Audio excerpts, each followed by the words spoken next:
Bagaimana Anda mempraktikkan puasa atau penyangkalan diri dalam hidup Anda? Ini adalah pertanyaan refleksi kita untuk hari ini. Holy Spirit, make my heart open to the Word of God. Make my heart open to goodness. Make my heart open to the beauty of God every day. Amen.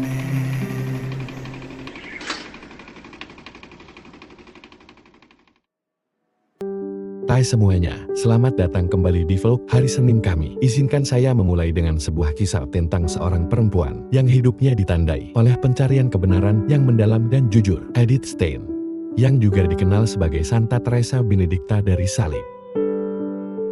Edith Stein adalah seorang filsuf brilian pada awal abad ke-20. Ia dilahirkan sebagai seorang Yahudi, sempat menjadi ateis untuk suatu waktu, dan menghabiskan bertahun-tahun mencari makna hidup. Suatu malam, ia mengambil autobiografi Santa Teresa dari villa dan membacanya tanpa henti sampai pagi.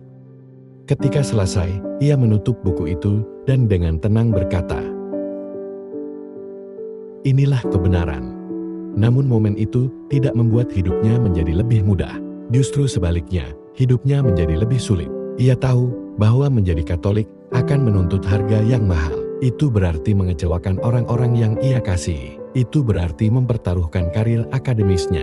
Dan ketika antisemitisme mulai bangkit di seluruh Eropa, itu berarti menempatkan dirinya dalam bahaya yang jauh lebih besar. Ia sebenarnya bisa tetap tinggal di posisinya dihormati, dikagumi, dan relatif aman. Namun ia memilih kebenaran daripada kenyamanan, Kristus daripada keamanan. Kemudian, sebagai seorang biarawati Karmel, ia merangkul hidup tersembunyi yang penuh doa, pengorbanan, dan puasa. Bukan untuk menghukum dirinya sendiri, bukan pula untuk tampak suci, melainkan untuk mempersatukan seluruh hidupnya dengan Kristus. Pada akhirnya, pilihan itu membawanya pada penangkapan, deportasi, dan kematian di Auschwitz. Namun Edith tidak pernah menarik kembaliannya. Pertobatannya bukanlah sesuatu yang nyaman atau sekadar emosional. Itu adalah penyerahan diri secara total, dimeteraikan dengan kasih dan salib. Dan kasih yang mahal seperti itulah yang membawa kita langsung pada Injil hari ini. Dalam Injil Markus, bab 2 ayat 18-19, orang-orang datang kepada Yesus dan bertanya, "Mengapa murid-murid Yohanes dan murid-murid orang Farisi berpuasa, tetapi murid-muridmu tidak berpuasa?" Yesus menjawab dengan gambaran yang mengejutkan. "Dapatkah para tamu pesta pernikahan berpuasa selama mempelai laki-laki ada bersama mereka?"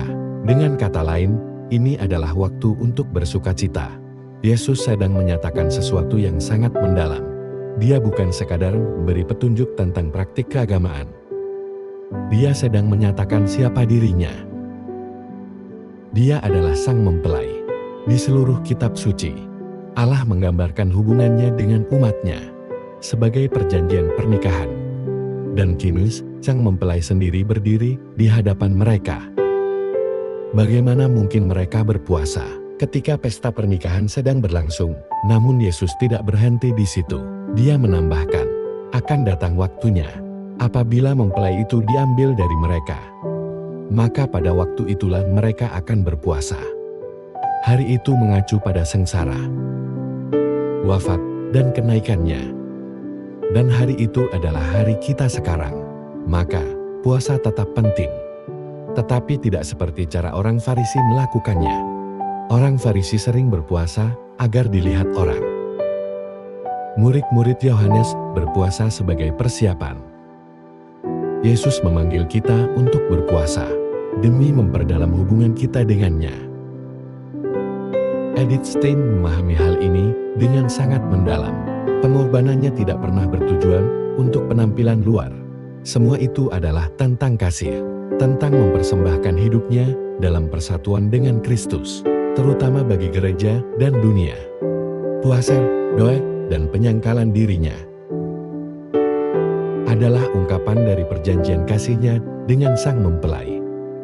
Dan itulah juga undangan yang Yesus berikan kepada kita hari ini juga. Hari ini, puasa tetap menjadi bagian dari hidup Kristiani kita. Ya, puasa diwajibkan pada Rabu Abu dan Jumat Agung. Namun gereja juga menganjurkan puasa secara teratur, atau tindakan-tindakan kecil penyangkalan diri, terutama pada hari Jumat. Mengapa? Karena puasa membantu kita mengingat bahwa Yesuslah satu-satunya yang memuaskan. Bukan kenyamanan, bukan kemudahan, bukan konsumsi tanpa henti. Puasa menciptakan ruang dalam hati kita bagi Tuhan.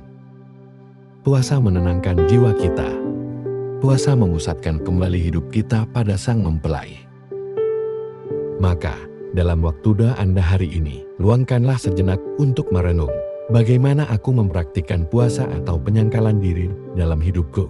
Apakah aku melihatnya sebagai beban? Atau sebagai undangan untuk mencintai lebih dalam?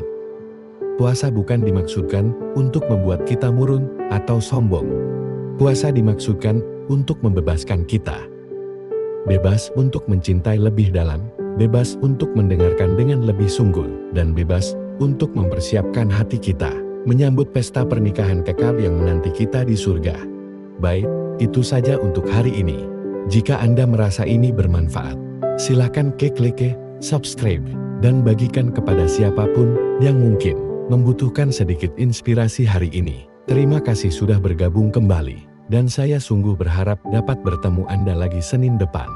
Dan seperti biasa, saya ingin menutup dengan mengingatkan Anda semua, tetaplah terbuka terhadap rahmat. Mari kita berdoa. Dalam nama Bapa, Putra, dan Roh Kudus. Amin. Bapa Surgawi, sumber segala kebaikan, Engkau telah menunjukkan kepada kami bahwa Yesus adalah mempelai jiwa kami. Ajarlah kami untuk merindukan Yesus di atas segalanya, melalui teladan Santa Teresa Benedikta dari salib. Tolonglah kami untuk merangkul pengorbanan, bukan demi pamer, melainkan sebagai tanggapan kasih atas kehadiran-Mu dalam hidup kami. Bebaskanlah hati kami dari gangguan dan keterikatan yang menghalangi kami untuk mendengarkan suara-Mu.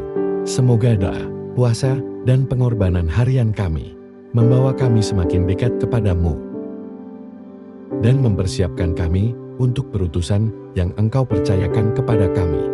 Kami mohon semua ini dalam nama Yesus. Amin. Dalam nama Bapa, Putra, dan Roh Kudus. Amin.